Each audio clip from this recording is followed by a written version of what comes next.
Okay. Good evening, ladies and gentlemen. It's the evening of November 19th, and this is the Board of Education meeting of the Horsehead Central School District Board of Education. This is normally our regular meeting night, and unfortunately, due to COVID-19, we do come to the board meeting virtually as an interest of protection for all throughout our region, as well as our board members and our organization. Please understand that this meeting is being recorded. We are experiencing some technical difficulties with our live feed this evening. We are keeping it running while our technology director is also recording the meeting so that we have it for transparency and for discoverability at a later time, which would be loaded to our website courtesy of our community public relations specialist, Mrs. Susan Parazzolo. So at this time, I'd like to turn it over to the Board of Education for the opening procedures for the board meeting.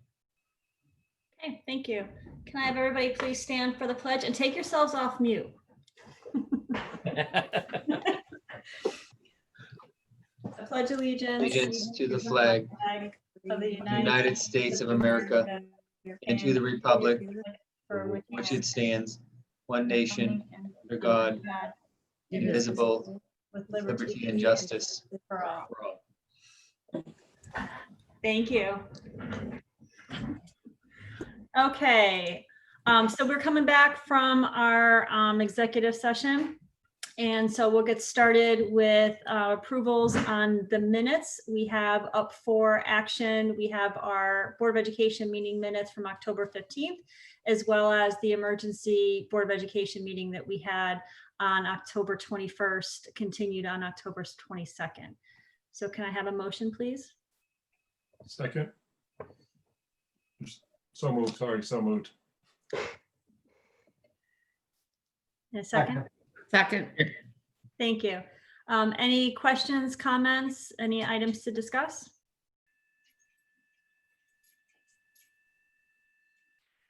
Okay. All those in favor say aye. Aye. Aye. All those opposed say nay. And any abstentions? Okay, thank you.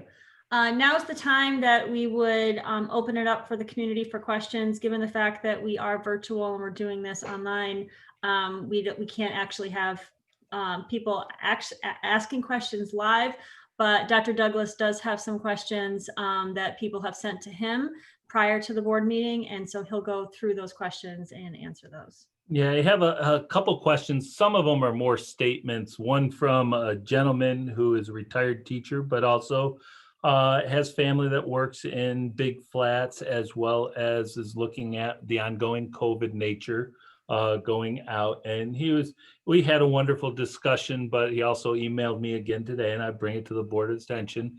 And that is more in specific to why is Big Flats still open, because the numbers have been going every which way. And of course, you also have a governor that yesterday said the numbers are going to do nothing but increase at this time. He has no doubt about it.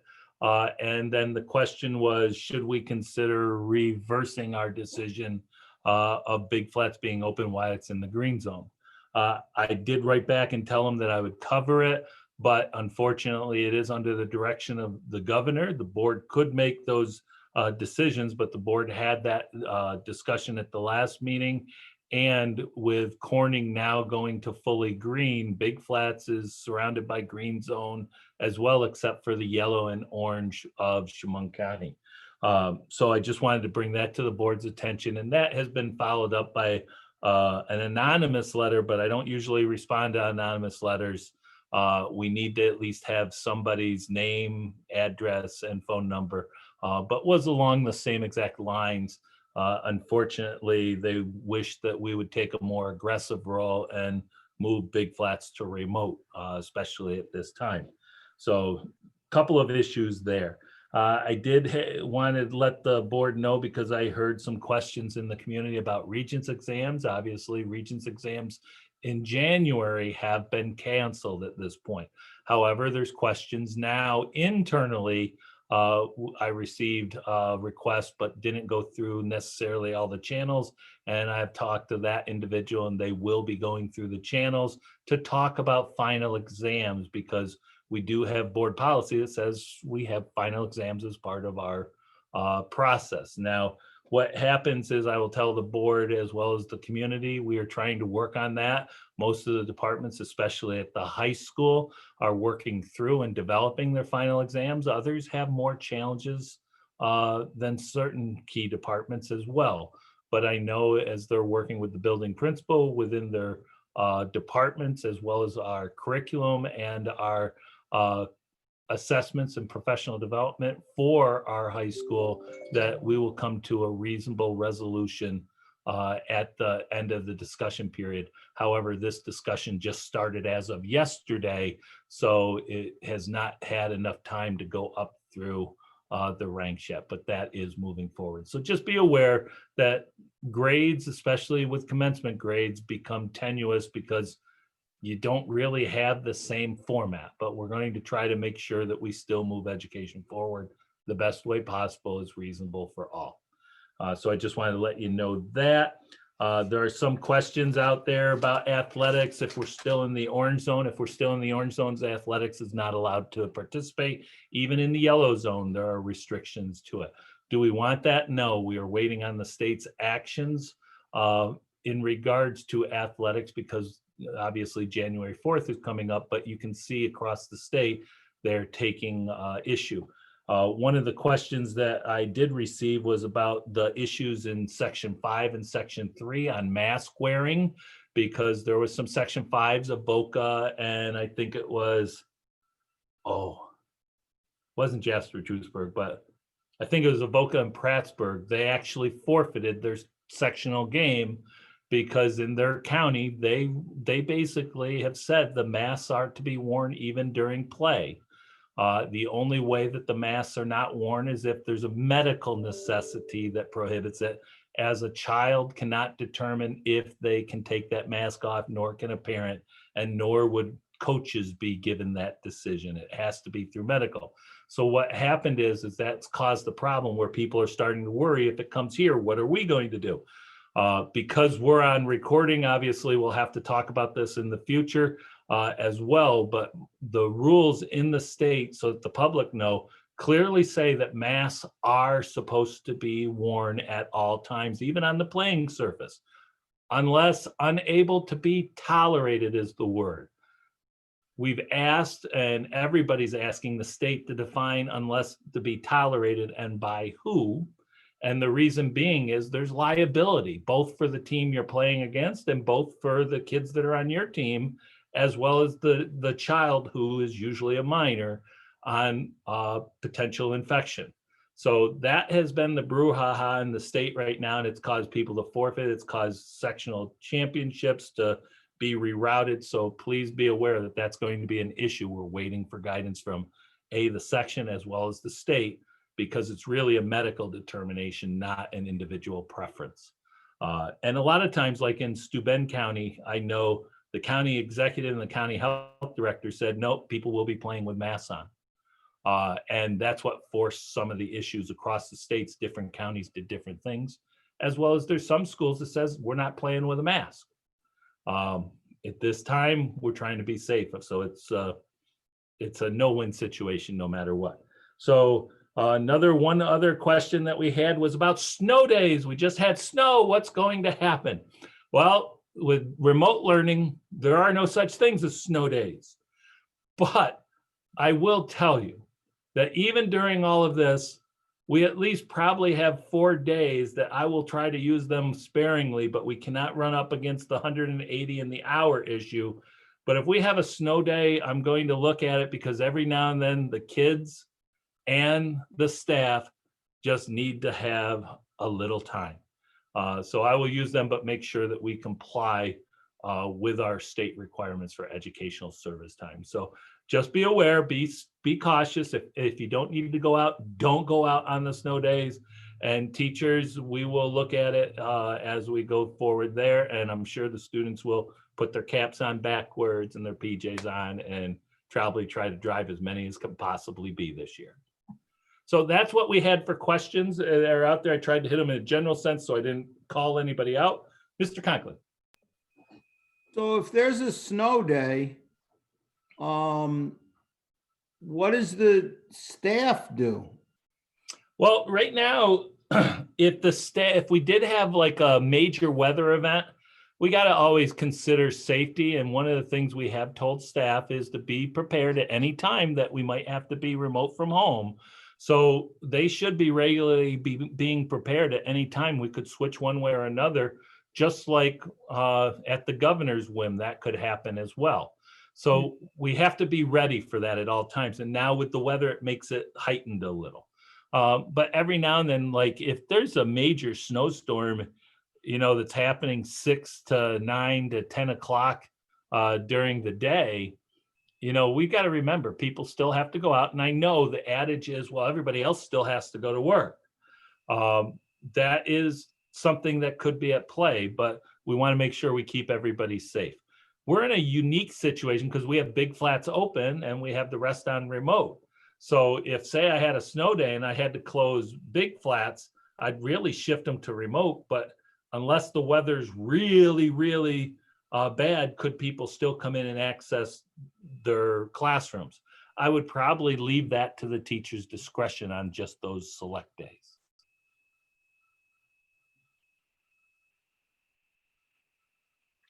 Okay. Thank you. Any other questions from the community's questions? Okay. I do believe, sorry, Christine, I do believe we are all live now and it is working, right, Bill? So if I can just make a statement, ladies and gentlemen, I'm sorry for the technical difficulties, but unfortunately, as you all know, with our remote learning environment, those things can happen. We tried as quickly as possible. We have just started. I just covered some questions that we've received from the community session. Now we are in the board's work session during this time. If you do have any questions that you'd like me to follow up on, please email me, tdouglas@horseheadsdistrict.com, and I will try to get back to you within the next couple of days as we're dealing with testing, so please be patient. Ladies and gentlemen, the board meeting is live at this point. Okay, thank you. So next up is our report from our student representative, Sarah. Sarah? Thank you, Mrs. Dale. So a little update on our students. I feel like we all have somewhat adapted to the idea of virtual learning and establishing a routine each day, but they do miss the interaction and they understand, of course, that this is for our own safety to do the remote learning. But there are some exciting events that our clubs and extracurriculars are planning. And this past month, our student council had some movie nights and game nights virtually. And they did that through Zoom and they made Kahoot games and it was a really fun time. And they look forward to making more plans like that in the future. And then tomorrow they're having Raider Day to show our unity and how we're all in this together. And going along with that, our senior class is making competitions for this week. It's called our senior week. And that is for just the senior class. We've had competitions set throughout the week. And at the beginning of the week, a video was posted from all of our past teachers to show seniors that they're there for us and they love us and they're supporting us through all of this hard time. And if they ever need anyone, they can always go to them, even if it's their kindergarten teacher, which is crazy to think. But that video really touched my heart as a senior and it made me feel really good about this year. And so tomorrow is our last competition and it's for going along with Raider Day.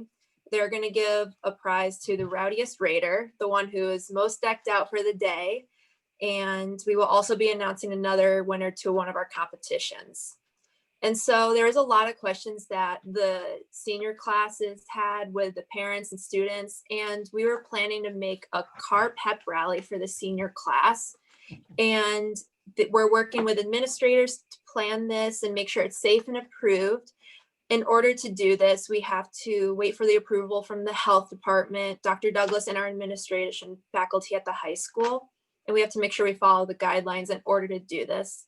There is no official plan yet, so we have no set date for this. It could be in the spring. It just depends on when and how we get our plan approved And our senior class is working really hard just to make this year a really good year for all of us seniors, because they all think that this is the end, this is the way they don't want their senior year. But we know that we can make this the best year possible if we just put in all our effort to make it like that. And lastly, our Varsity H Club has planned a virtual homecoming. And so they are going to have a coronation of homecoming king and queen. There's no dance, of course, for Corona.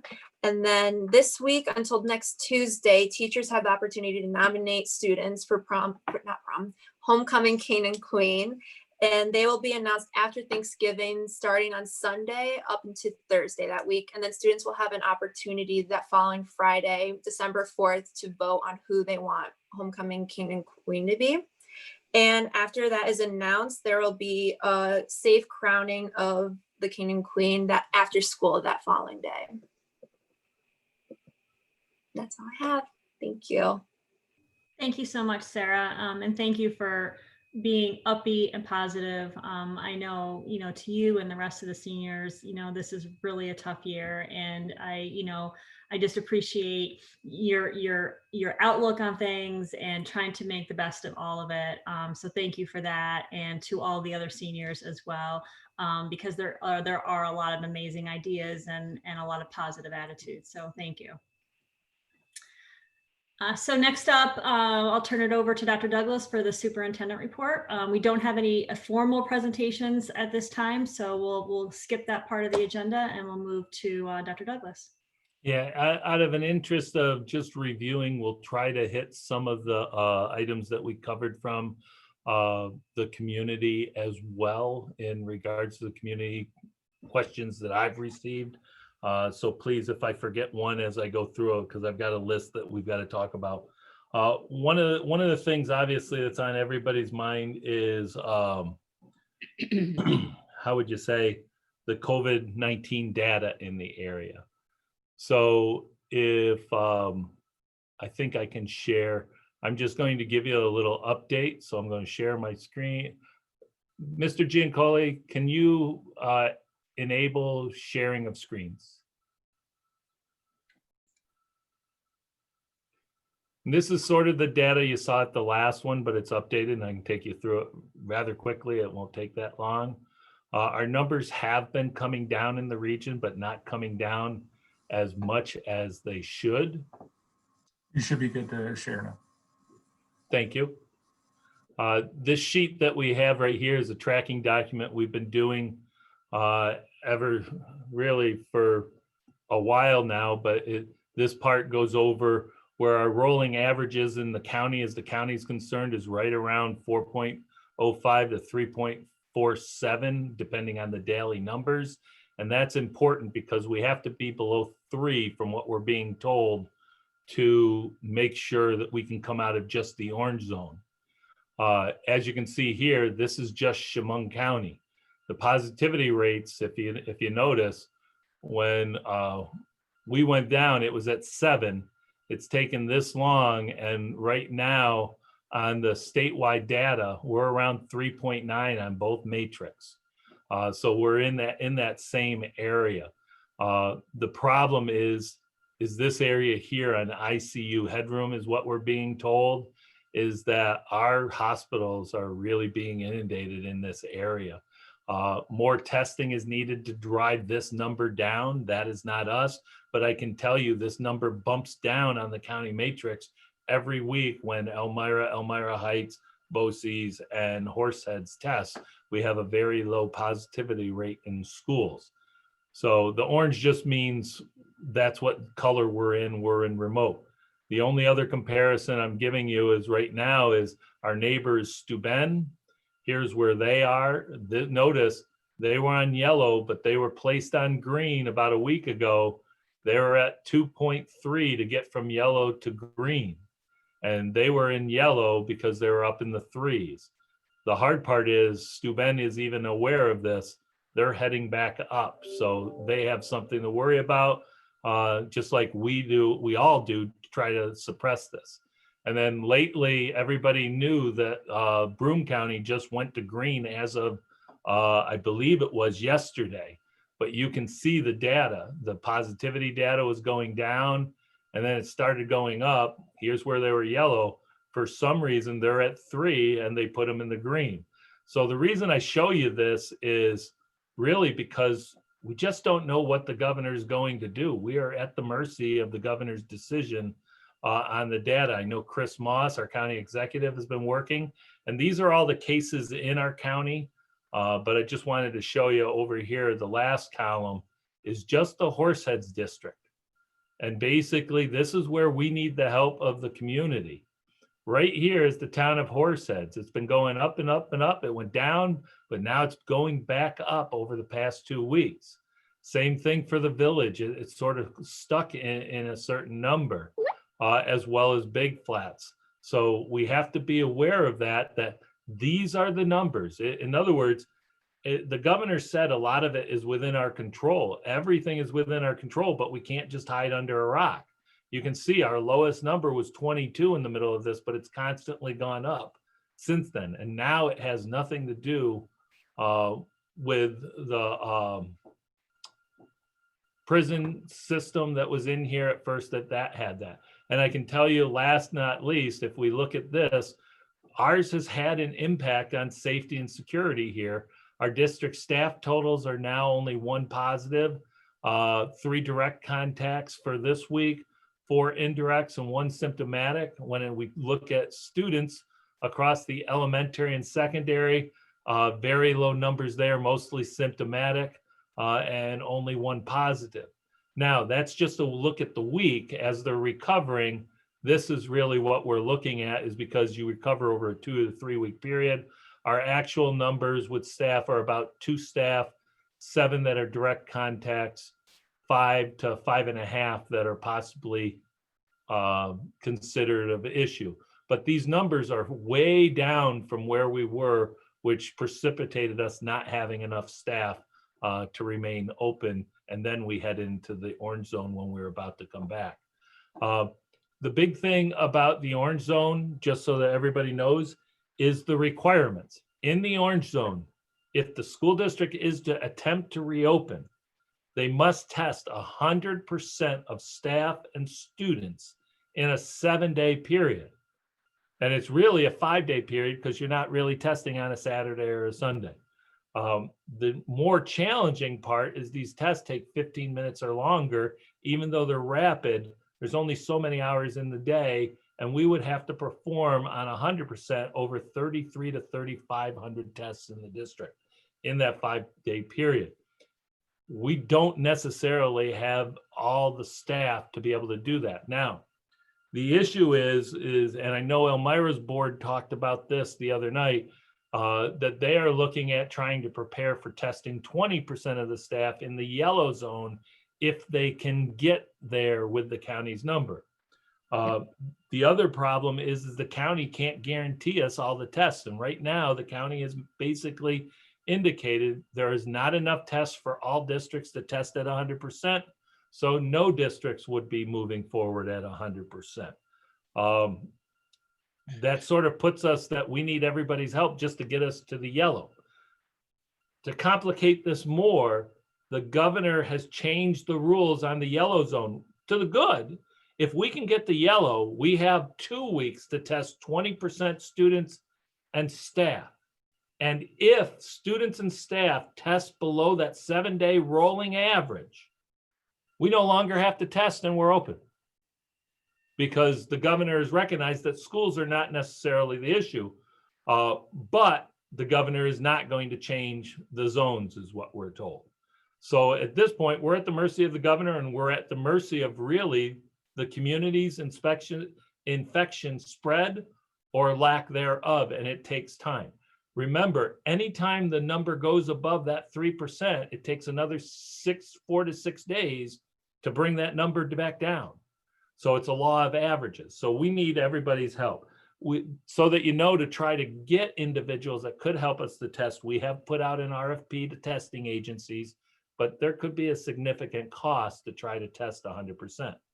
One of the things we were looking at is seeing if the county would be interested in allowing us to really focus on our pre-K to 4th grade And because Big Flats is open, we're unique, that we would open up the rest of our elementary schools if we were able to test and do the ongoing testing. We do believe we could handle that. The question is whether or not we'd have the tests. Now, I know there are some teachers that are probably watching that would say, oh, no, we don't want that. Just like I know there's some that would say, oh, no, we want them back. The hard part is there's no right or wrong answer, but Big Flats is open. Pre-K through 4 is moving forward. Our pre-K through 4 is moving forward through the great efforts of those that are on remote.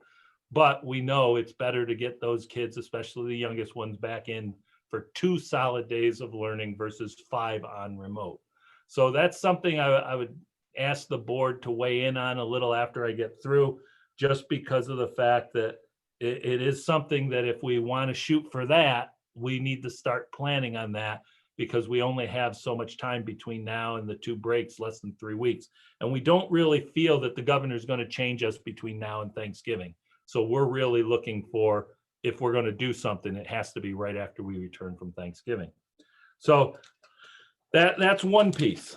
Obviously, I've already talked about the holiday breaks. We need everybody. I won't belabor that, but we are sending out a message from all of our union leadership as well as the district, encouraging our staff.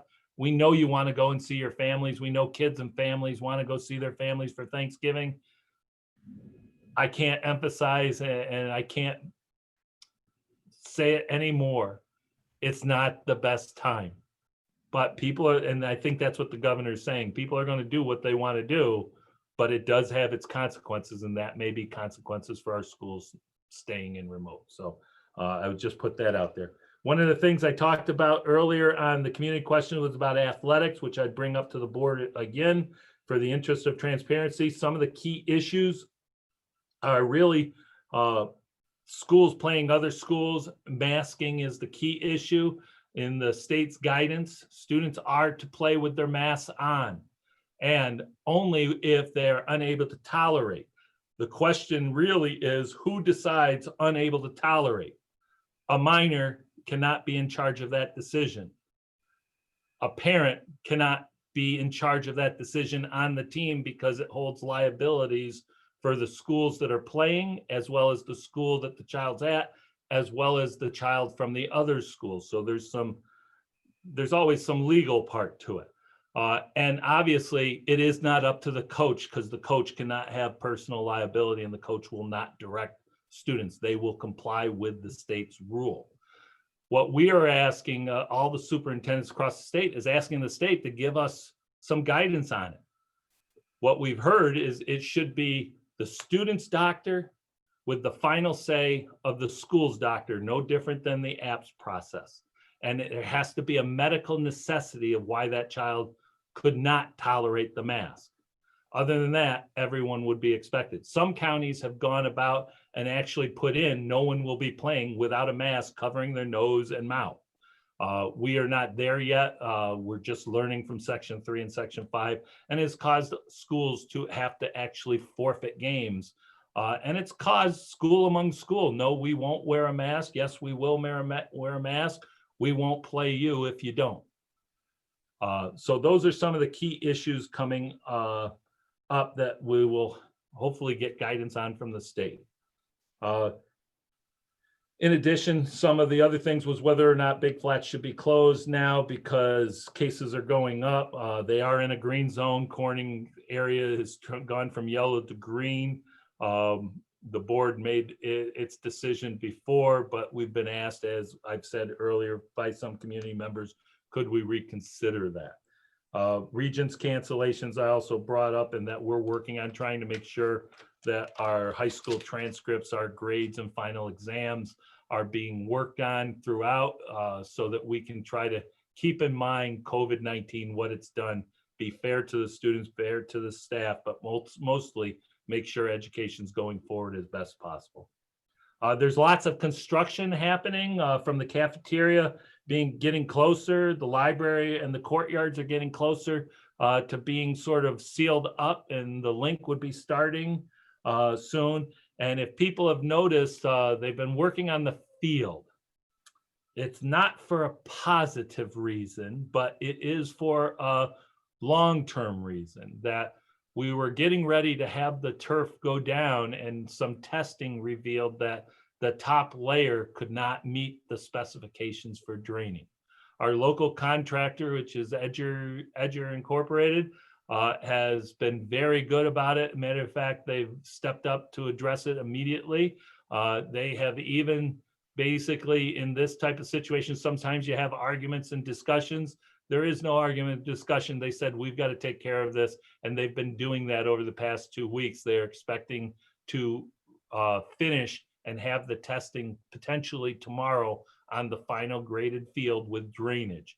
And it will comply with all the specifications. And I think it will go well beyond. And I want to thank Edger for really stepping up and making sure there was no undue delay with just a mistake that happened outside of the district's control at this point. So that field should be going down in the next week or so, and people will start seeing that. It does not mean, just like we said at the last meeting, the field is ready for use. There will be a lot more work and a lot of track work and exterior work that will go on in the spring, as you know, weather is here. So please understand that that field will not open till September 2021, and we cannot occupy it until it is turned over with legal liability. So just be aware of that. On the education side, because I want to, we have to really be about education than all these other medical problems and so forth. But I want to turn it over to Tony. Tony, I'm going to share a screen because one of the things we heard from the board as well was, I just got to make sure I find the right document, was what's going on with the remote learning, because it's a new format and everybody's got to do it. How are we making sure people are prepared?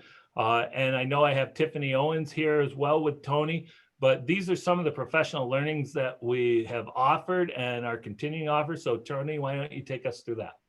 Sure, I'll do a brief overview. Thanks, Tom. And then Tiffany can get into some specifics.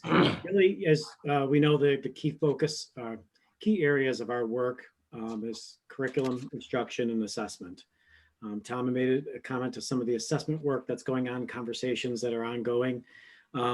Curriculum was not set aside. Some of the large initiatives that we were working through with the change of the New York State standards in ELA and math did quite honestly have to be backburnered a little bit, only because of capacity and time and where we needed to focus our resources collectively. And that was towards that instructional model. It didn't discount an importance on curriculum, because we, as Tiff might mention, and I'll mention it now, we really ask staff and teachers to really think about what are the essentials of our work. Knowing that the delivery method and the learning model has changed, there's been a paradigm shift in the work that we've done since March, and this back and forth, and the hybrid is very different than what we were doing back in March. We had to remind, and you'll see it there, some opportunities to do that unit planning with some groups, grade levels and departments about those essential concepts and what the key focus areas are, and the assessments, and even conversations about some of the benchmarking tools we use and how we do that in this current environment. As you all know, everything that used to be a simple or normal decision process has really, well, it's changed. It's made it, everything has a different spin on it and different considerations as we all try to understand the models of delivery and student learning in this current format. So I did want to make note that we did have our phonics curriculum move forward, and that we did also do some, just started up some of that grade level and department level work, just briefly. I'll let Tiffany give some details in a moment about that, but I want to let you know the curriculums as that cycle, we're going to have to redo that timeline. We had an ambitious timeline to get through it in preparation for changes in 3 through 8 assessments, given how they were canceled last year and what might happen of them this year, and the state's feeling on the state on those assessments. We're going to have to redirect and change our curriculum work slightly in our timeline, just because the capacity. Again, our staff is working so hard to put forth the instructional model and learn that aspect. We know that they have years of experience with curriculum sets and their standards. We're counting on that. We're encouraging that. And we started at the beginning of the year with that. The long list here, Tom, if you don't mind just quickly scrolling, and then we'll go back up and Tiff can add in some things. I'm just going to give this overview. Here are just some of the things included, not only just how do you teach in this model, but some information about the learning management system we took on. The big overview is that in March, we asked our staff, and they stepped up and they quickly turned around learning of Microsoft Teams and Google Classroom. And they stepped up and they did that for that hiatus in March. When we began this year, we wanted to respect that work and try to bring it together into a single platform. That was the feedback we had received from the community, and the learning management system, It's Learning, we had put into place, and the learning that was needed there and how to do that. We knew that to throw a robust program at a group of people could be quite overwhelming. So the intention was to step into it and to meet the needs of the learner and slowly move in and let our professional learning take a slower course of learning and the bare minimums, the basics, and then expand as we move through the platform. Because more importantly, it's the live streaming issue. How to interact with students in front of you and online at the same time. That really was the crux of some learning and some just trying to figure out that paradigm shift and how to instruct both modes at the same time in many of our classrooms. So, I mean, that goes through some of the instructional, and then at the end, of course, the ongoing social emotional learning. Tom, it's the last one on there that put into place. Kelly's Square been doing some great work with that and continuing that spirit of that work. Our building principals and site-based teams making this a real core part of their work, and our social workers and social work assistants, and offering some sessions with Becky Bowers through GST BOCES and the cross contract to make that work, and how to address students and work with students in the remote environment. That's a general overview. I'm going to hand it over to Tiff, just if she wants to go through specifics that I might have missed, and we can answer any questions that might be there as well. Tiffany? Sure. Yeah, I just want to reiterate what Tony said. Everyone is working very hard. This is not easy. And we're trying to meet many people wherever they're at and give them the guidance and supports that they need at that time. So thinking big picture, it's you start with the basics and then we grow. So although, it's November, although to some of us, it feels like it's already been almost a year in the works, but I just want to make sure we really are mindful of how much work is being put into all of this on everyone's end. So I just want to make sure we leave this knowing that. But in addition, it's just, we started the professional learning and it's something that is going to be ongoing. We offered some sessions to get everybody started, some support, some side-by-side coaching. We've done a lot of that, going out and just meeting with our staff, answering questions. The next layer is to really start to build a stronger professional learning catalog that offers not just its learning opportunities, but social, emotional, more supports. We're really looking at bringing some strong professional learning to balance that hybrid model, as well as the remote learning. Kelly Squires and I have been working together to try to get that up and running. So hopefully we're going to get that up and running soon so that staff have another opportunity. So what I'm trying to say is that we start, and this is just a learning that's going to be continuous throughout this whole entire school year so that we can give our staff what they need and just continue to support. The things that I do want to highlight, Tony mentioned, we really, our curriculum focus has shifted, but it's not that it's gone away. We really are focusing on those essentials in the curriculum. We know that instruction needs to continue and want to support those expectations. So what are those essential components of the curriculum that we really need to be, working with students and making sure they clearly are getting to that understanding level. So we're going to do that. We do have exciting, we have had some teachers that have started back up on the curriculum work. They feel like they're in a good spot. We're trying to balance capacity and see, again, like I said prior, meet them where they're at. So we did have a grade level get together this past week to work on some of their curriculum. It was a great opportunity for them to just collaborate. We had another grade level that wanted to continue their work. They were ready, they were feeling it. So we did provide them, we're looking for more collaborative structure that will be put in place after January. But again, just being very mindful of our capacity and what we can handle because we're working hard. And we don't want to put too much on them. They're doing what they need to do and successfully and really trying to rise to the occasion. Yep, and another layer of that, it comes from the department and grade level chairs and the work that they're doing. And you know, we set forth a simple goal for them, you know, collaborate, work smarter, not harder, work through these the issues together, come up with solutions. You know, what does the student need, the student learning, how do you deliver your instruction? So really encouraging that collaboration across our grade levels and across our departments. And they've rised up and met that, and are trying to figure things out and work with their building principals, as well as my office and Tiffany's office to meet those needs. Also, we had a parent learning that has gone on. Many of the emails and texts and instant messaging that happened over the course of the last several months have been trying to assist parents.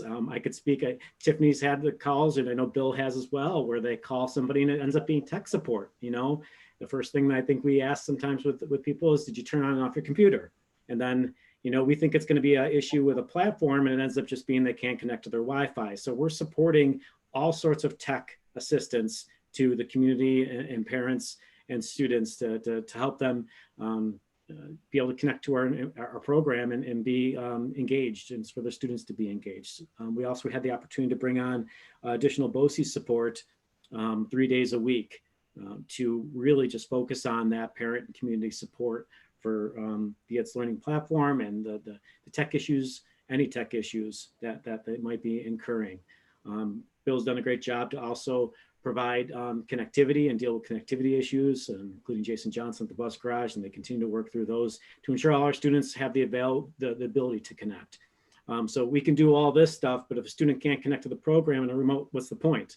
So we really have to start at that basis and working with community partners through those efforts, which are continuing along with Ruth Harvey and the Chemung County Child Care, and making sure that we work with them, communicate with them the needs of those full day learning pods that are occurring in our community, and ensuring they have the connectivity and some of the things that we can provide to them to ensure our students are successful in those pods to help the parents and the students. So a lot of different professional learning going on at a variety of levels. Focus from the beginning had always been the teachers, of course, because if they need to be able to start here and be able to do this, and our principals understanding the process and being able to support on the daily basis, and then the whole team, Matt, Dave, Tiffany, Megan, and Lisa, all just chipping in under Tiffany's direction to make this all happen over the course of the last couple months. Tom, that's all. That's a brief overview, some little bit of detail there. So any questions from the board on the educational piece at this point? I will go ahead and stop share. We'll provide this particular document with actually more details and an update to the board, just so they have it. Mary Ann?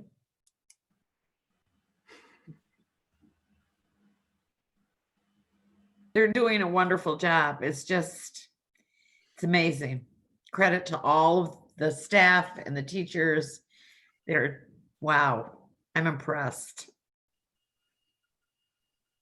And thank you, Mary Ann. One of the things I would emphasize, whether you're a parent at home, a student, or a teacher, or a grandparent, because we know everybody's trying to learn this, the most challenging and difficult part in education is when everyone has to learn a brand new platform, no matter what. And when a group of teachers who are highly educated get like a gradebook program, it still takes 6 months to a year to really start to understand. And if anybody uses Excel, it can take you years to understand. And that's just one little program.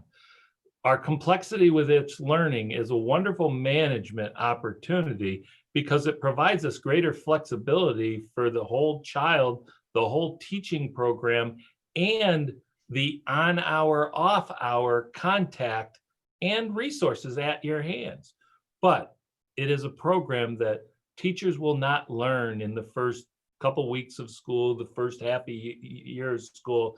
It may take 1 or 2 years, but it is something that is probably going to be a changing aspect of education dynamics, because literally all the students now, when they access It's Learning, have the resources right with them wherever they are. If they're out sick, they can still get to the resource. They may not see the teaching, but they have the resources.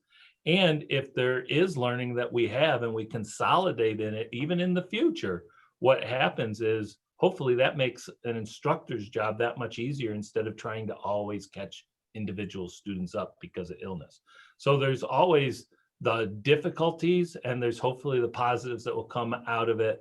Time will tell, but this was a process through teachers, through administration, coming up with the best resource to move forward. Because one of the things we've learned, we are always going to have to be prepared for remote learning from here on out, according to this governor. And it's probably rightfully needed because we just don't know if something like this could happen and when. So please, if you're frustrated and stuff, call our support lines, look on our websites, talk to the teachers. I know they will give out that information. And I know the teachers the same way. It will just take time, but I know and I've seen a lot of good things moving forward. So please be aware of that and thank everybody for just persevering. We are just trying to get through this as best as possible, as quickly as possible, so we can get back to as much of a normalcy we can and get everybody back as soon as we can too. Any other questions?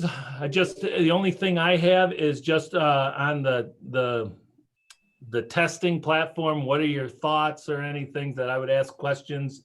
And then the other thing, because I brought up the mask wearing sports, we're only a couple months away, but that decision will be upon us pretty soon on what position we're going to take. And I'd like to know, in a way, just some discussion points. Are we going to follow the rules, which I have always been with the board? We follow what the state puts in. It's the interpretation of that mask piece that's going to be the challenge, because we will have some in our community that says my child will not. The district will have to have a position on what it's going to be in district, in competition at home, and in competition away. And what that means is, say the board said, no, we're going to be wearing the mask unless it's medically unable to do it. When we go away, if another team is not wearing that mask, I need to know, are we playing them or are we forfeiting and coming home? Don't need that decision right now, but I need you to think about it. That's the big thing, because I will tell you the one thing we learned from Avoca, they have made that decision. They have stuck with it. It's not against the students. It's not against the senior. It's not against anybody. It's about health and safety. And they had to make a decision, but they made the decision based on their decision previous, not just at the moment. So that, and then the other one is, where do you think we should go with the testing? It is going to be, it potentially is costly to go forward with testing 100%, or should we hope that the community can get us to yellow? Or do we try to find a middle ground if we're allowed to even and get our elementaries open? So let's start with the COVID-19 testing. That's the most important one. Actually, Dr. Douglas, Warren had his hand up, but he has a question before you started with that stuff. So Okay. Warren. My question was relative to the testing, and I just need clarification, because when we went to Orange, all of the literature that was in the papers and even communicated internally was that the state would provide tests. Now, I don't know what the word provide means. Will they provide it if we pay for it? Is it provided for free? But you indicated we don't have enough tests. So I guess I need some clarity. Is the state still providing? Have they now determined they can't provide? I understand the cost of the testing portion, but yeah, I don't understand the issue on the limited tests. Okay, well, let me assist the best way I can. What test we're talking about is the Binax antigen test, the credit card test. The state ended up, Chris Moss put in a request for us for about 10,000 tests to get started. He's down to less than 8,000 at this point. In order for us, Elmira Heights, and I probably even think BOCES, we're probably somewhere around 10 to 12,000 tests that have to be performed in 7 days. Okay, so could we get those tests? The state says yes. I was on a state call a couple of days ago, and the Secretary of Education said, if you need them, we'll get them to you. Then all the big fives went yellow. And now all the big fives are saying we need the test, because they're not talking about 10,000, they're talking hundreds of thousands. Now, I've been told they have the tests. Whether the resources are there, when they all went yellow, the governor all of a sudden changed the testing protocol. If you test in 2 weeks and 20% of your faculty and staff and students and are below the rolling average, you're done. That caught a lot of people by surprise. And I'm not going to second guess it, but the whole point is I think that will make tests available. But right now, we've been told by the County Executive Department of Health, they've asked, but the tests haven't shown up. So you could literally test everybody and then the next week not have enough tests to go 25%. So then you're back into all of a sudden shutting down. That's the hard part. We don't know where we're getting the most effective information. We'd reach out to Tom O'Mara and them, and they have been very good at trying to help us. And I'm sure we can put some pressure on. The question, though, is there enough? And we've sort of been, I hate to say it, we've sort of been like this little lost thumb out here in Orange for a long time. And now all these other yellows are more the issue, and Erie County's the issue in Orange, that we just don't know. And honestly, from the data we showed you, we don't even understand, because Syracuse, Erie were first put into yellow and their numbers are even farther above ours. And now Erie's going orange, which is understandable, but Syracuse is still yellow. And they're at 4.5%. And you saw we're at about 4.2 to 3.9. So no one can give us rhyme or reason except that it's the governor's decision.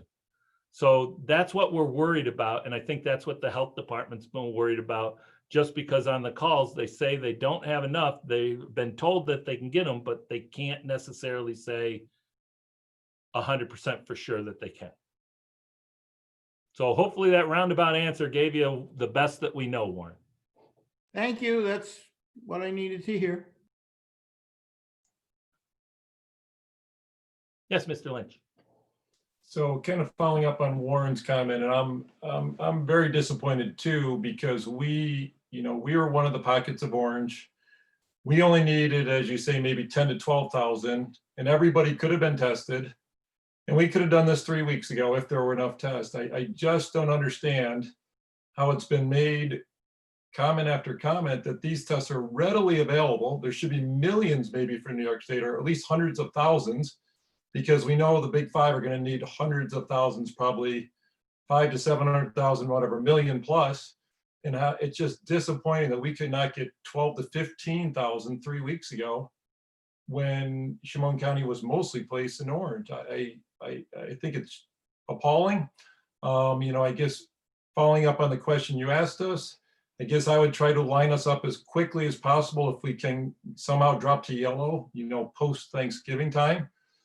Then I would love to see us do the 20% over the 2 weeks and try to get the kids back in, even if it's, whatever, a few weeks. I mean, I think we got to do what we can do. And I would just keep pressing, as much as you can with the officials, the local officials, to try to get Chemung County a measly 15,000 tests when Erie County is going to be asking for, 400,000 tests. I just very disappointed. Well, I think you kind of hit the nail on the head too. With the large scale, notice the dynamics between New York City was going to have their metric change, that they don't have to close at 3. But the governor said we get to set our own metric. It's not even close to the truth. But he was saying the city is going to be higher than 3 before they close. Unfortunately, during his press conference, the city closed right then. And they're right about a little bit under 3.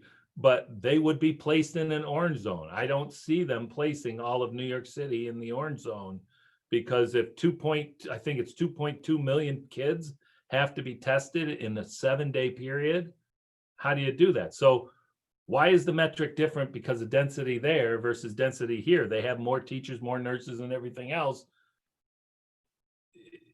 It's not apples to apples. Our real problem is even if we get the tests, will we have enough medical trained people to administer that test and get it done in 7 days?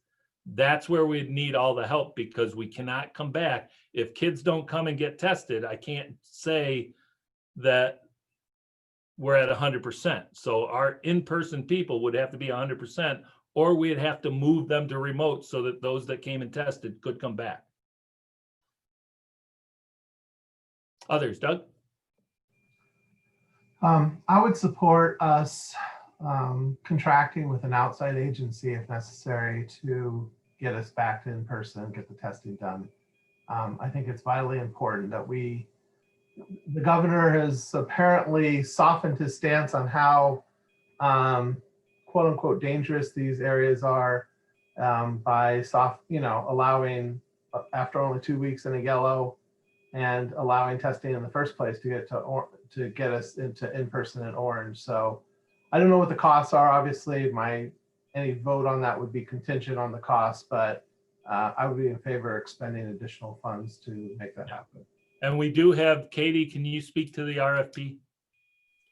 Yes, we did issue an RFP this week for exactly that service to see if there's a provider out there that's willing to partner with us to provide the staff needed to test the volume of people between staff and students that we would need to test. I've heard from a few of them that they've received it. They're looking into it to see what they can do. So I'm hopeful maybe we'll see something. The RFP is due to close on December 4th. At that time, we'll open them up and see what the proposals are, what they look like, what the costs are, and present all that information to the board for a decision. Yeah, we may need a special meeting just in case at that time. So the other thing that you mentioned earlier, Dr. Douglas, was the possibility, do we test pre-K through 4? So that would require, at least if we did it in a smaller chunks, it would require less tests and less staff to administer the test, and logistically could make things a little bit easier. And as much as I'd like to get, be able to have all the resources that we needed to get everybody tested and back, I would be in favor though of if we can make it happen for those grades sooner versus later, to get that done, and then we can continue to move on to the other grades. My concern, obviously with this being the holiday season, we are going to have more people in the community that are going to be traveling, are going to be getting together in large groups. And, I do worry about infection rate continuing to go up because of that. But I also realize, these kids, especially the young ones, need to have that face-to-face interaction. Dan? Actually, Christine, you addressed the point. I was just going to make the same point. I mean, I'm in favor of as Brian and Doug said, trying to get all the tests we can get and get the testing done. But I think if we can do it incrementally, I'd rather do that as opposed to say we can do it all in 3 weeks or 4 weeks, but then for that time period, we're just waiting. And I agree. I think the pre-K through 4 is, in terms of prioritization, I would put them first to try to get them back in school. I can speak from my own personal experience in having 3 high schoolers and having a 4th grader. The high schoolers are just better able to manage what virtual learning entails, and it's more important, I think. So, if we have that opportunity to make incremental progress, I would certainly support that, although I am in favor of trying to make as much progress as we can across the population. Others? Marianne? I agree, and I strongly emphasize the little ones because I know how important curriculum is, but with the younger students, it's the socialization that they really, really need, and that they're not able to get that. So for a foundation of becoming a good learner, that's needed. So if we could work with the elementaries first, I'd be for that. Tom? I would completely agree with everybody. I would say whatever it takes to do whatever we need to do to get as many people tested as possible. I mean, I think we owe it to everybody out there especially who's got kids in an elementary school, but we owe it to everybody throughout the school district to do everything that we can and try and pull every lever and, lift up every rock we can to make sure that we find a way, if at all possible. I would agree with all of that. Warren or Brian or Najib? Shayla? Brian? Yeah, so yeah, I'm kind of on the other side. I fear, I have seen since we last met, what has happened to the hospitals. We are like almost 60-70%. Our ICU beds are all full, and even patients who do not have COVID thing, they have started to cut back their visits to the hospitals. Like on cardiology, we are seeing very few patients coming in. So what's going to happen is they will continue to have heart attacks or heart failures and worsening conditions outside the hospital because of the fear of coming to the hospital. So I think, and again, we see that, all the time. Even today, we moved one patient into another room, an emergency room, and found out an hour later, oh, the patient who was here, the test came back positive. Now, this patient, which was moved into that room, because all the cleanup was not done appropriately, now had to be moved out to another room with the COVID room. The son was there. It's just like, it's just, so these tests are good, I think, but you cannot really rely totally on them. And again, I think Dr. Fauci said today, and I think I've been hearing that what's going to happen in December, around Christmas time, is going to be something that's going to be like a mega pandemic, because people will get together on Thanksgiving, coming from various places, getting together inside the homes, not going out, congested spaces, and the rate is going to go up, which will take a couple of weeks to show up. And that's going to be around Christmas time when things are really gonna. So I really, I think no matter how much we want the kids to go out and have that person-to-person education, I still think the threat of this disease, I understand the children are not getting as sicker. We are getting better at treating some of these patients, but if our hospitals are overwhelmed, there are gonna be consequences to even those who have moderate disease and moderate sickness. So I think better err on the side of safety at this time, the way things are going. I've been looking at that website, COVID Act Now. I mean, it is turning red all over. I mean, it's just, so I don't know. So I would, be of the opinion that we should hold off getting them back into classes until, rates are really down in general population. Okay, thank you. And I think it was Brian. Yes. So I expressed my comments before, I guess, regarding the pre-K to the 4.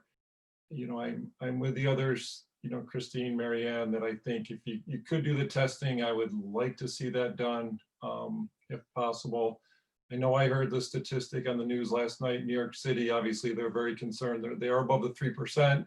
Within the schools, they're 0.17%, and I know there's a lot of parents down there wondering why with a 0.17% testing of the kids, why they're not going to school. So I guess I would be in favor of trying to start with that younger population if possible.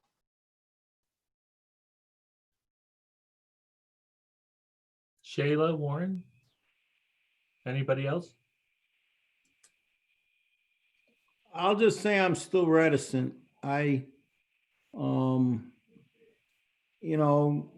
on conversations we had earlier amongst ourselves, really reticent about asking everybody to come back together. Shayla? I agree with everyone. We should try with the elementary school. However, I feel like if we're going to be spending money on testing, we should be at a point where we see a downward trend. And at least a 7-day downward trend before we start the testing and reintroduce the in-class scenario.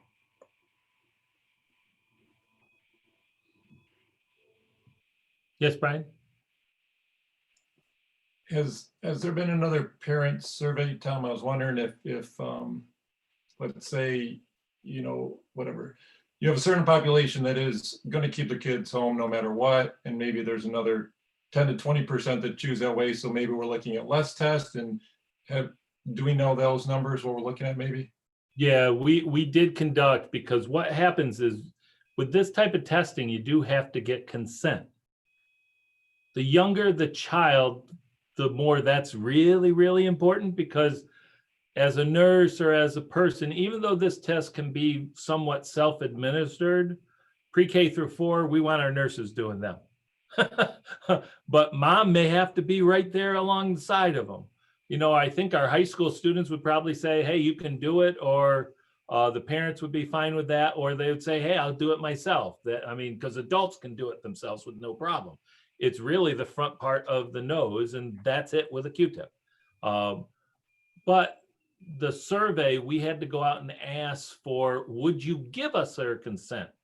So we asked our A cohorts and our B cohorts. And if I recall correctly, I know Sue's there and she can jump on, but I believe about 85% of those that returned the survey said they would consent to the testing. Another 15%, no, those kids would have to go to remote. And then what happens is we have a group that just did not respond. I don't know what percentage it was, but I was like looking at the high school, I think we were about 50% response rate at just the high school grades.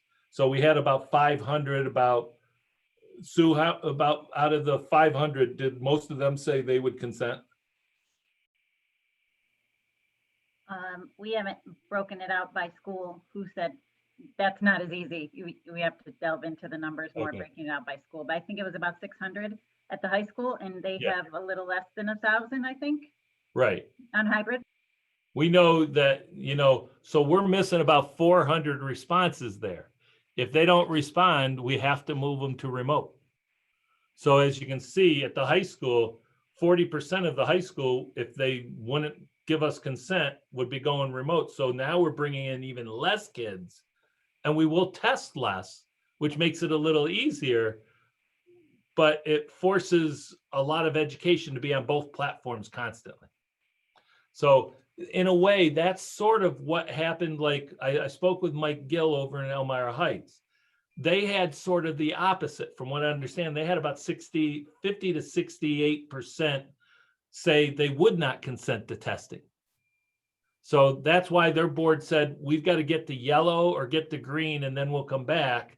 I believe if they went to yellow, they'd do the new testing of 20% to try to get their kids back. But that's why they said they're going 100% remote until at least January 4th, because they want to see what's happening with all this holiday spread. That's from him. Elmira's board, last night, Hillary emailed me this afternoon, and they had this discussion. And from what she gathered is they would prefer to try to get us into the yellow and then do the testing there to bring them back. And they have a school that's in the yellow, but they're keeping their whole school on the same platform. We're unique because we don't have one school in just yellow. We have one school in green. And the question is the board's already settled that question, but if you look at the calendar, we have a day tomorrow and 2 days next week. So nothing's happening until the 30th, which means just to get set up for testing alone at the pre-K, we're probably into the full week of December. And if we were able to get that tested and get all the approval, they will come back for a week and 2 days. Again, if we think we could probably do that more in-house because it's a much smaller number, it's about 1,000 tests. But that RFP is going to tell us about the other. So in a way, with Dr. Raymond's comments, we could get them tested, come in, and our numbers could go up or they could go down. We just don't know. That's why I'm trying to emphasize, and we will probably put out a letter to the community like we're putting out to our staff. We need your help to keep everybody safe and keep this number down. I know you may want to go away for Thanksgiving. I know my family would love to go to Lions for the big 40-person gathering, but we've actually opted that we're just doing 3 people in our house this week because we just can't take that risk. And that risk that I take comes into school every day. So we're hoping everybody will hear that. I know all the labor units have signed on to a letter that we're putting out to remind our faculty about that. We're hoping the community will listen as well. I know everybody won't, but I'm hoping everybody wants their kids back, that they understand that we're the only avenue to really get the number to go down. So I'm not going to call for any motion because I'm not good at making them. But from what I hear or gather, you would like us to try to see if we can get the tests when we can get them and make sure we have a consistent supply. If we are able to, you would like us to explore at least the youngest first on a staged approach if we are able to. Or the other piece would be, we would hold off and try to get things in place to test if the numbers don't go once we get back from the Christmas break, because we're really talking about a week's timeline here. If somebody can help give me what the general thought is or consensus is that we should do, I would appreciate it. Doug. No, I'm not touching that. That's way too complicated. I know. That's the hard part. There's no easy answer to this. And I know everybody wants everything for their own situation. They're just, I mean, I would ask anybody that wants to be in any of your shoes or my shoes. There is no easy direction. We're just trying to do what's best for everybody. I know the littlest ones in special needs need help as much as we can give them. Tom, so I guess, so you're looking for us to vote on something tonight? I mean, should we? No, just try to point me in the right direction. You don't have to vote. I mean, from what I heard, it sounds like the majority wants us to be able to have some sort of testing to get students back. So maybe it's just a matter of, doing that investigative work. Okay, here's our options. This is what we could get and how many tests and how many kids we can get back now versus, I mean, I think you've already told us it's right now, we don't have the testing or the staff available for us to do 100% of the entire district. No. And the RFQs aren't going to come back until December 4th.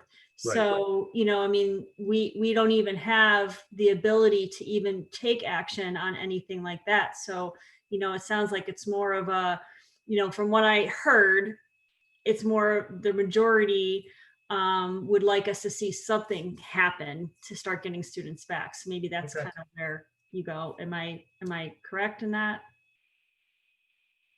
How's everybody with either a head shake or a thumbs up, thumbs down? Okay, well, we have at least a majority of thumbs up, so. Can I just ask one question though in relation to this, is that I would agree with the sentiment that if we have to make a choice and we can only do a partial, that we get the younger grades in first. But it is the case at this point right now that the county and the local schools have agreed that no county test would be available, I don't think, unless there's enough for everybody, right? So we would have to procure our own group, our own bunch of tests to do that on our own. Yeah, that was what that decision was just a discussion to try to keep everything as solid as possible among the big schools, just because of the fact we were kind of all in it together and we're working together. There's starting to get some fragments to that. And the state, I will tell you, the state is starting to hand out tests directly to school districts now. Like in Waverly's case, they had to test 600, but they asked for 4,000 tests. They got 4,000 tests. And that sort of caught everybody off guard.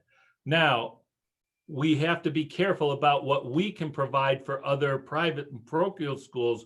We provide educational health services. We don't provide testing for those other schools. So we provide it. If we provide it, we may have to contract. That's what I'm saying. We have to sort of look that if we go out on their own. Now, when we said that, that was full reopening too for all the schools. We're kind of unique because we have one school that's open. And so getting those tests, I think the county will assist us in trying to acquire the tests to get some of us open, but maybe not fully. We just can't rely on whether those tests will regularly be here. And that's the hard part. If we open and then next week we don't have tests, we have to close. And I don't really want to put anybody through that, but I'd rather take the gamble and get us open if we can. Marianne. I guess right now I'm just thinking timeline. And is it, if we can't get the test right away and then we have to wait for the test to come back, and then, the kids are coming back from Thanksgiving and then there's going to be a few days and then it's Christmas. Is it really worth changing and putting them back in the schools? Would we be better off just waiting until after the holidays and trying to have a fresh start with more testing completed by January? I don't know. I'm just throwing this out there. It just, the timeline just doesn't seem like it's going to work well.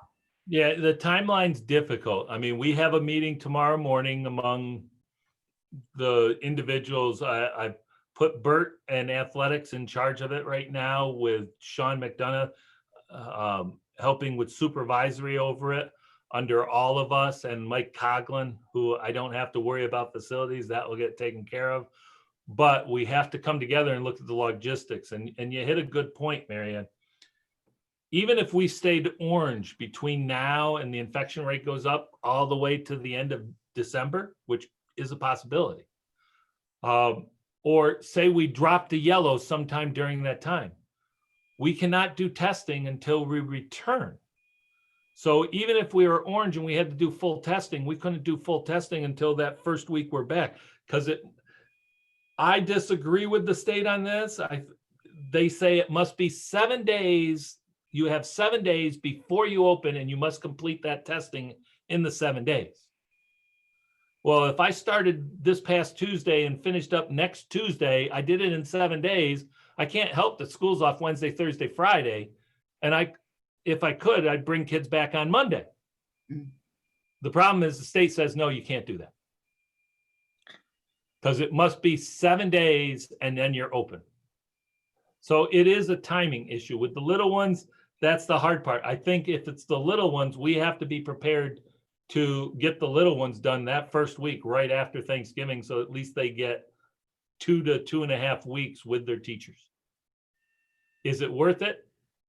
I can tell you for some of them, yes. It might even be more confusing for them and harder on them to make that change from remote back in the class, then back again. That's not good. Yeah, and see, we just don't know what the infection is going to do. We do know one thing, like Dr. Raymond said. This is the time that the infection is going to soar. Has a high probability of escalating, is the best way I can say. It has less probability of just dying out right now. The real discussion is going to be vaccines and mandating those vaccines. Thank you. Doug, is it a way that the school district can start, at least, let's see, if we do plan that we're gonna open in January after the holidays, is there a way that we can get the tests and store them so that at least we know that we have them, because we don't want to be in the same dilemma when we open up that there's not enough doses and we don't have the staff. So is that possible that we can collect, keep them and secure them wherever, right way possible, and wait till January and so that at least we will have enough doses? We can always ask. I know Chris Moss has put in another request. We have a meeting with him tomorrow morning and hopefully we'll find out a little bit more if they got more tests. Okay, thanks. So we'll try to give you our best plan forward in the next couple of days and look at the timeline, whether it's doable. The RFP we are going to need if we have to do a long-term ongoing testing. We know we've already looked at it. If our nurses, if we are, say we're fully opened, our nurses have to do their work during the day, taking care of the kids that are there. They can't really break away very easily to do the testing all day long for 4 or 5 days, 6 hours a day. So that's the dilemma with the 25% testing. The yellow zone, I think we could handle that very easily. So that I think is the biggest push, is if we can get there, we can get people back quicker. The others is just going to be a format, and we'll try to see if we can do something between now and the recess. Okay. Okay. Thank you. So thank you all for that. The other one, I know this is late, but it's the mask issue. Just think about that. Send me some of your questions. I'll bring it to the next board meeting. But I mean, in December, you got to be aware that if, say, we're open right after, it's going to be something within 10 days of opening we are going to have to address. Practices are easy. They've got to wear them. Okay, so we'll table that discussion until December. Okay. Thank you. All right, moving on to the board report. So just one thing that I just want to mention. I know myself and Marianne, I think you and then Doug as well attended the recent NYSBA conference that was virtual. And, just from my perspective, and then I'll open it up to anybody else who wants to say anything. I think it was very well done, and them making it a virtual convention enabled more people to be able to attend. The sessions that I attended were really all around our current climate and how to operate in a COVID environment. And it's really interesting because every district obviously has the same concerns, the same challenges, keeping students engaged, making sure that they have the tools available, making sure all the staff has the resources available to help to enable them to be successful. And then a lot of uncertainty, a lot of questions about, the future and the testing requirements and what's going to happen with regents and state tests and things like that. All of that were all items of discussion. So it's just, everybody is struggling.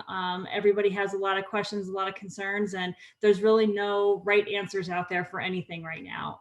But we're definitely not unique. Every district in the state has similar challenges. So Marianne or Doug or anybody else that attended, but I think it was the two of you that attended. The keynote address, there were 3 gentlemen that spoke. 2 were physicians, 1 was a dentist. They came from extremely poor backgrounds. And I'll just try to say this as quickly as I can. It was the story of how they achieved what they did because of the support that they received from teachers, from community people, and how they work together to support each other. And I was really impressed with it. So if you are at home and you are bored and you want something really good to read, I already have the book, and it's called The Pact, P-A-C-T, and it's written by these 3 gentlemen telling, and I suggested my student teachers read it because it really shows how a teacher, a single person, can make a difference in someone's life, or just a person in the community that takes that extra caring moment to really kind of adopt a student and help them. And it shows the success and how these 3 supported each other. Great book. So. Yeah, it was a great talk. It definitely was very, very inspirational. Yeah. So I'll just comment on the business meeting that I was your delegate at. You're welcome, all of you. Thank you. It was somewhat uneventful, but basically to sum it up, everything that was recommended by the board of directors was passed as a resolution. They started to get into the non-recommended resolutions and none of them passed. They have a 200 delegate quorum limit.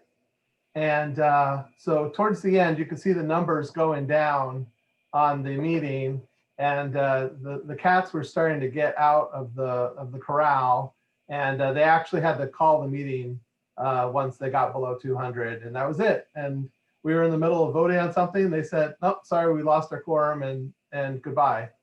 That So, hasn't happened in a long time. yeah. So Where's the that upshot is, responsibility? Jeez. I know.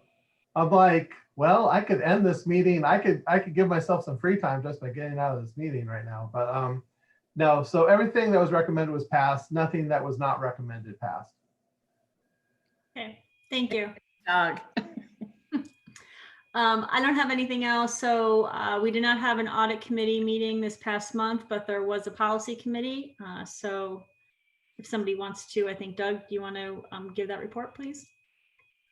Certainly, policy never stops. For first readings, we went over policies 2370, 2400, 2410, and 2430, which are respectively public participation at board meetings, board policy development, formulation, adoption, and amendment of policies, and suspension of policies. We had a spirited discussion, I guess, as much as you can have on basically board bylaws. We have changes recommended in the first readings that you will see tonight. We did not have any further discussion on the second readings, policies that are up for adoption tonight that I can recall, and there was no good of the order that I recall either. Okay, thank you. Moving on to our finance items for action. We have items 8.02 to 8.16. Can I have a motion? So moved. Second. Okay, any comments, questions, or any items to discuss?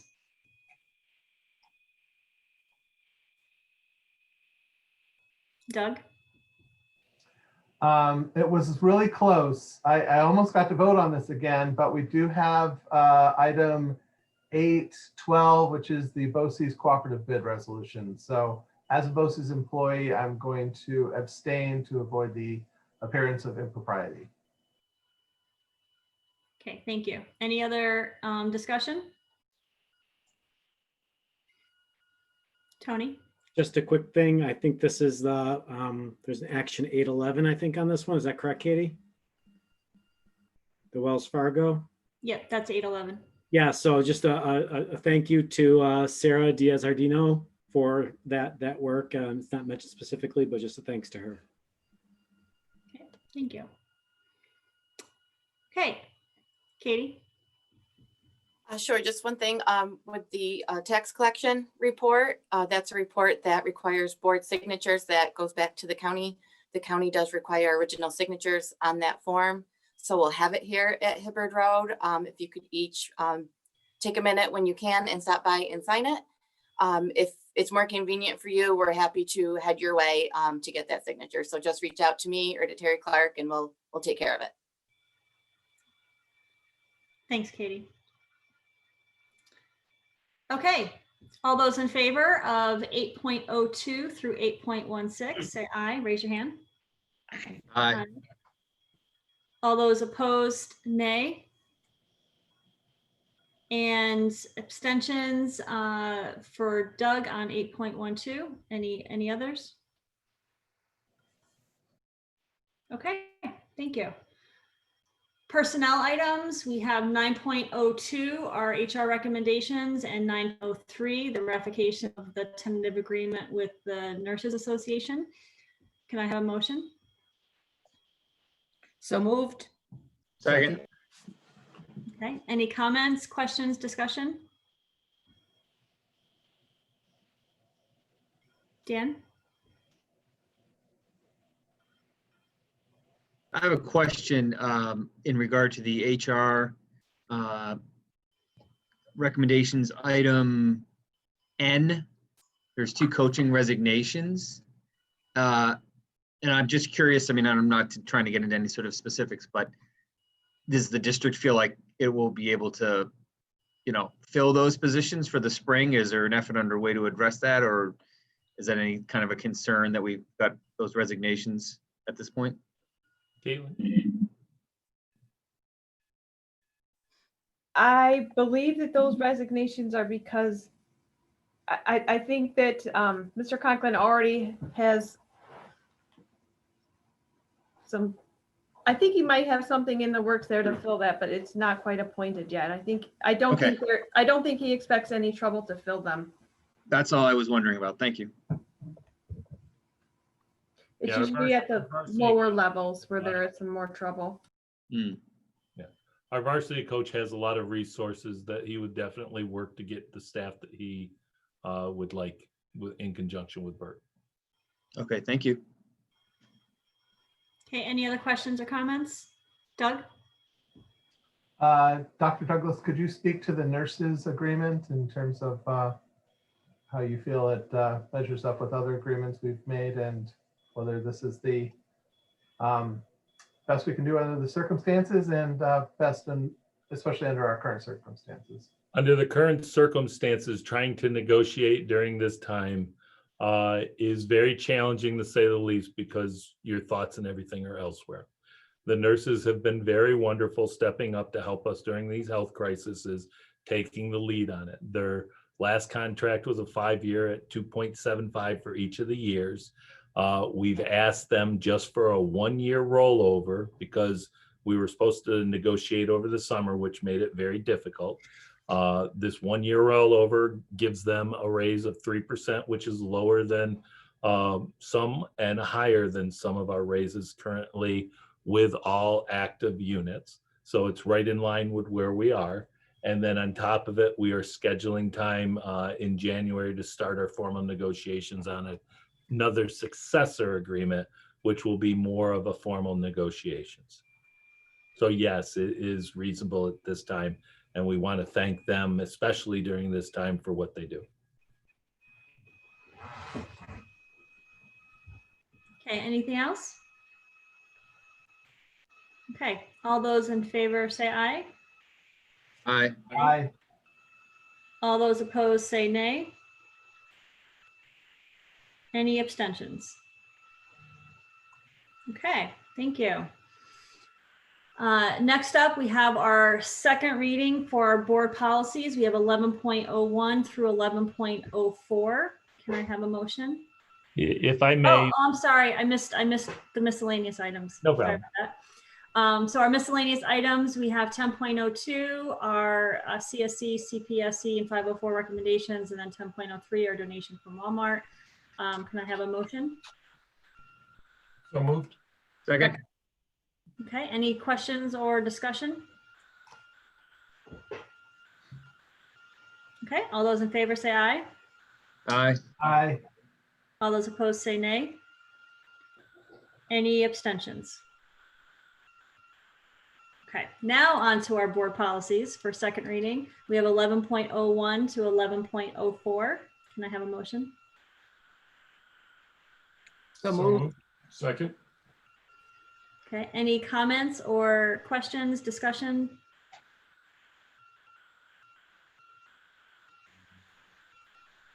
Okay, all those in favor say aye. Aye. Aye. All those opposed say nay. And any abstentions? Okay. There are 4 board policies up for first reading, 12.01 to 12.04. Any questions anybody has on any of those to take back to the policy committee?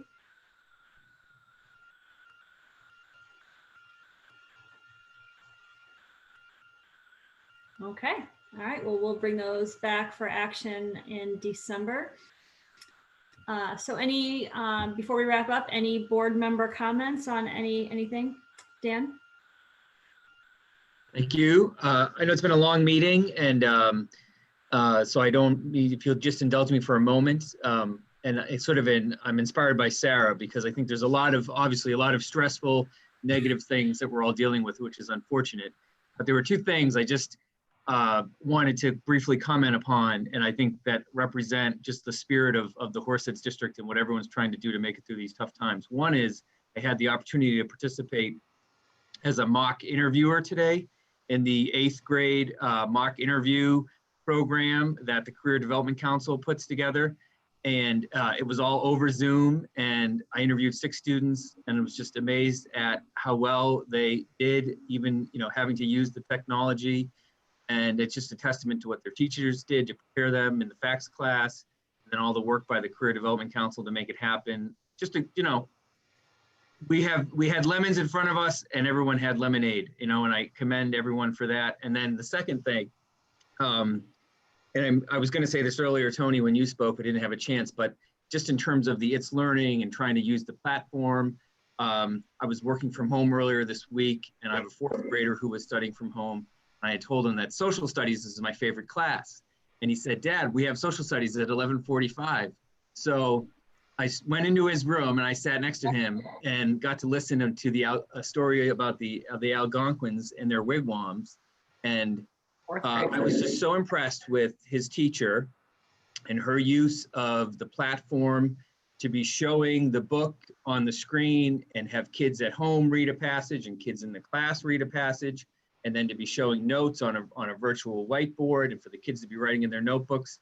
And it just, all those to be managing all those different inputs and things and to be teaching at the same time is just incredible. And in the midst of all of these difficult things we're dealing with, I think it's just, we have to take a moment, step back and look at that and remember how important that is. And I've just been thoroughly impressed this week with those experiences with the district. So I want to thank everybody for all the work they've put into doing that. And thank you for indulging me and letting me make those comments. No, you can make those comments all day long. That's great. Thank you. Thank you, Dan. Hey, Christine, can I say something too? I mean, this builds off of Dan's comments. I'd like to second what he said regarding the mock interviews. I'll tell you what, I've been lucky enough to participate in the mock interview process for probably about a decade now, both in a live setting and then this year in the virtual setting, and to see how agile the teachers were in shifting from a live environment to a virtual environment was really something to see. You never know how that shift is going to go, but boy, it went as smooth as you could possibly want it to go. So kudos to both of the FACS teachers at the middle school. They deserve all the credit in the world for making this happen. And also, I would be remiss if I didn't also give a shout out to the better half of the Lynch family for really helping them pull that off. That was quite impressive. Brian, she did a great job. You did a good job, buddy. Thank you. It sounded like it went very smoothly. Yeah, that was great. It was incredible. It was incredible. I only got 3 phone calls from Deb making sure I was on the right Zoom link. That's all. Doug? I just wanted to, I heard earlier, I think that Dr. Douglas say about snow days that we're kind of looking at doing snow days as we kind of normally do. And I guess maybe I misheard that.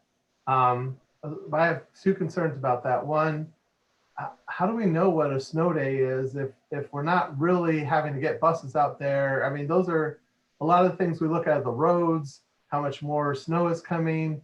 Are the plows going to be able to clear it in time? I don't know how you would do it in a sort of virtual sense that, well, it seems like the kind of day we would call a snow day. And secondly, if we're not going to have teachers teach those days, are we not going to have them work at all? Is a day off? I mean, I would think this is kind of the perfect year to say, hey, let's teach even on a bad snow day. And I guess a third piggybacking issue is my perception is Wednesdays we're getting less instructional time in the calendar than we normally would. And we still, as far as I understand, have to provide 900 to 990 hours of instruction.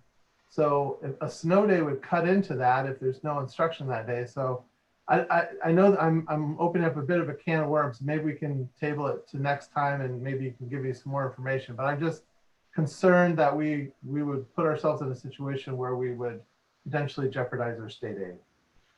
First and foremost, we will not jeopardize our state aid. You don't have to worry about that. I got Mary Ann Bly back there. I got Katie here, and I keep a watch. Second of all, how do we call a snow day? The superintendent gets his rear up out of bed early at 4 o'clock along with the director of transportation, and we still get out on the roads even without the buses, and then our bus drivers call in. So that's one of the things. It's by firsthand experience. It's not just, oh, the weatherman said it. But just so that you know, what happens is we do have some time built into our calendar. And please forgive me. During this time especially, we need kids out in the snow trying to make sure that they're getting some fresh air and getting some break at a time. We hear it all the time. Now, does it have to be all the time? No.